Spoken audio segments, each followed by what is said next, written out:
রাজনৈতিক দল হিসেবে বাংলাদেশ জামায়াত ইসলামীর ইতিহাস বহু পুরনো। একের পর এক নিষেধাজ্ঞা আর প্রতিবন্ধকতায় দীর্ঘ সময় আড়ালেই ছিল দলটি। অবশেষে এক যুগ পর জামায়াতের সাময়িক নিবন্ধন অবৈধ ঘোষণার হাইকোর্টের রায় বাতিল করেছেন সুপ্রিম কোর্টের আপিল বিভাগ। রোববার প্রধান বিচারপতি ডক্টর সৈয়দ রেফাত আহমেদের নেতৃত্বে 4 সদস্যের বেঞ্চ সর্বসম্মতভাবে এই রায় দেন। এর ফলে দলটির নিবন্ধন ফিরে পাওয়ার পথ খুলেছে। তবে দলের জন্য সুদিন ফিরলেও শঙ্কা এখনো কাটেনি। দলীয় প্রতীক হিসেবে দাড়িপাল্লা ফেরত পাওয়ার বিষয়টি এখনো অনিশ্চিত। 1986 সালের তৃতীয় জাতীয় সংসদ নির্বাচনের আগে বাংলাদেশ জামায়াত ইসলামী দলীয় প্রার্থীদের জন্য প্রতীক হিসেবে দাড়িপাল্লা বরাদ্দের জন্য আবেদন করে নির্বাচন কমিশনে। RICL TMX, যুগের পর যুগ স্থাপনা থাকে মজবুত।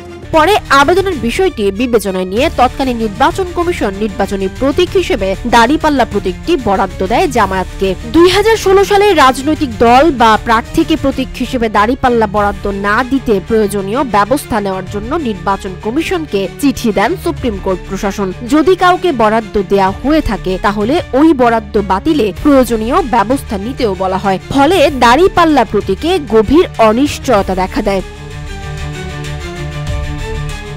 আদালত নির্বাচন কমিশনকে নির্দেশ দিয়েছেন জামায়াতের পেন্ডিং রেজিস্ট্রেশন ও অন্যান্য বিষয়গুলো সাংবিধানিক এখতিয়ার অনুযায়ী নিষ্পত্তি করতে। তবে প্রতীক ইস্যুতে জামায়াতের আইনজীবীদের পর্যবেক্ষণ চাওয়া আবেদন নাকচ করে দেন আদালত। ফলে দলীয় প্রতীক হিসেবে জামায়াতের দীর্ঘদিনের ব্যবহৃত দাড়িপাল্লা প্রতীক বাতিলের সিদ্ধান্ত বহাল রয়েছে। সুপ্রিম কোর্টের ফুল কোর্ট সভার সিদ্ধান্ত অনুযায়ী এটি শুধুমাত্র ন্যায় বিচারের প্রতীক হিসেবে সুপ্রিম কোর্টের মনোগ্রামে ব্যবহৃত হবে। জনমনে বিভ্রান্তির আশঙ্কায় প্রতীকটি অন্য কোনো ব্যক্তি বা রাজনৈতিক দলের জন্য বরাদ্দ অনুচিত বলে উল্লেখ করা হয়েছে। ঠিক এরই ধারাবাহিকতায় নির্বাচন কমিশন 2017 সালে সংশোধিত বিধিমালায় দাড়িপাল্লাকে বাদ দিয়ে গ্যাজেট প্রকাশ করে।